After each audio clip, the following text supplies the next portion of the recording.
Everyone, my name is Jaime Thissen, and today I'm going to be talking about the development of safety metrics of selected breweries in the continental United States.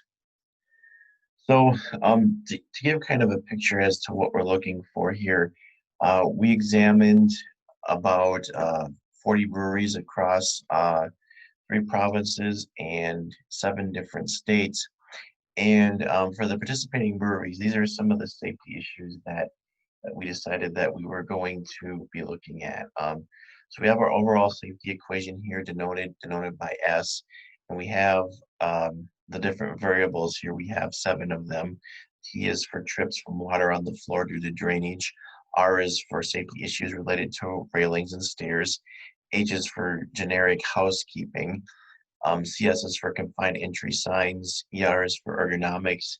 EE is electrical, and MH rounds out the last one with materials handling. Um, this essentially turned out to be, as I described before, an extension project. And some of the safety issues, just to kind of put this into perspective here, um, a few things that we've noticed that were kind of trending. One is that there are not confined space labels on all of the brewery vats.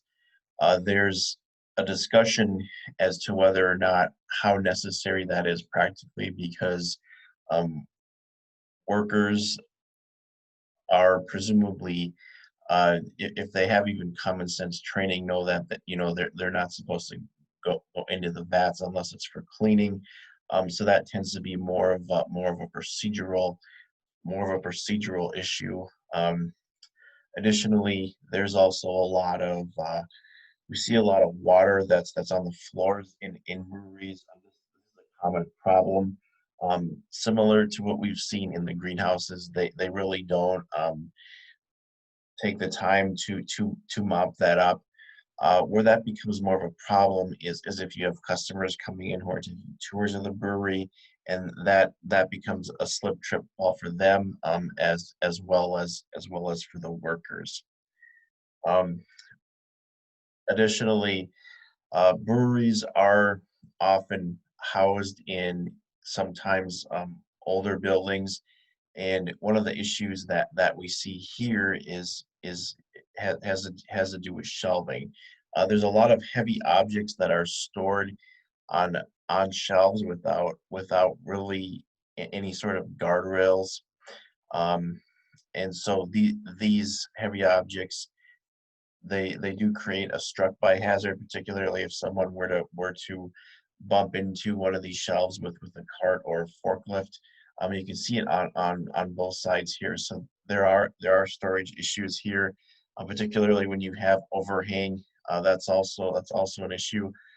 And you can also tell too that they are using forklifts here. You can see because of how high the pallets are stacked. And finally, some results. Looking at the overall S scores here, most of the breweries, obviously, they need some kind of improvement, and that really is tailored down to having a proper safety management plan, having proper education and training. There was a pretty wide variety of scores. We had scores all the way from a 4 to a 9. Some of the locations do better than others. The locations that do the best are actually the larger facilities because they have they're more likely to be sued if there actually is an injury on site. So there's more incentive for them, but their safety plans are still not would not be considered to be perfect. Thank you so much for listening to this presentation.